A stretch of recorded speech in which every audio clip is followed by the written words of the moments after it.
Hi, I'm Dean. This is our fourth video in our series for landlords on the Renting Homes Wales Act. In this video, we'll be discussing the different timeframes that you need to be aware of.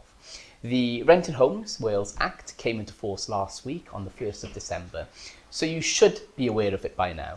You should also have had the carbon monoxide detectors installed in your properties and in each room with a gas, oil or solid fuel burning appliance. If you haven't done this already, you need to do it ASAP. From now onwards, before you start a new tenancy, you must make sure that the property is fit for human habitation. Now, this includes ensuring that it is correctly installed and working carbon monoxide detectors. The property must also have working hardwired interlinked smoke alarms on every story of the property, and you must have a valid electrical installation condition report, of which a copy must be given to the tenant within 7 days of the start of their contract. If you haven't complied with these requirements yet, a new tenant can claim compensation from you or be permitted to withhold their rent from you.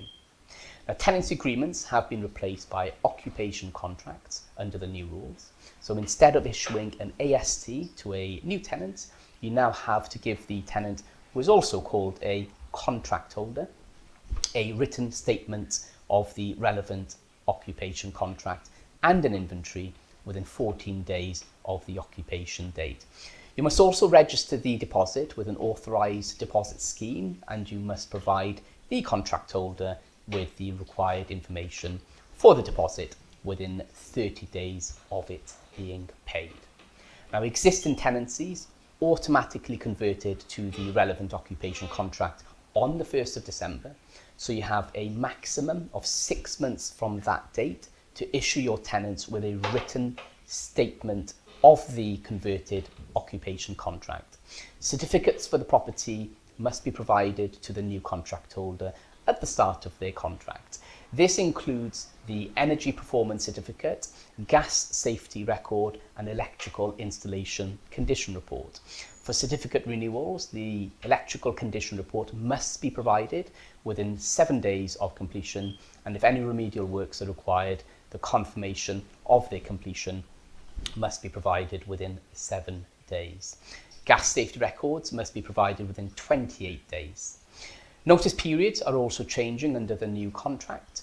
No fault notices must now give 6 months, and they cannot be issued until at least 6 months after the occupation date when the contract holder first moved in. Rent increase notices must give 2 months and cannot be issued again within 12 months. This is just a quick rundown of the most important changes to the timeframes introduced by the Renting Homes Wales Act. If you need to understand any of the timeframes in more detail, or if you have any questions about the Renting Homes Wales Act, please do get in touch. In our next video on the Renting Homes Wales Act, we will explain the key changes to the notices in a bit more detail. If there is anything in particular that you would like us to cover in one of our upcoming videos, please comment or contact us. Thanks for watching.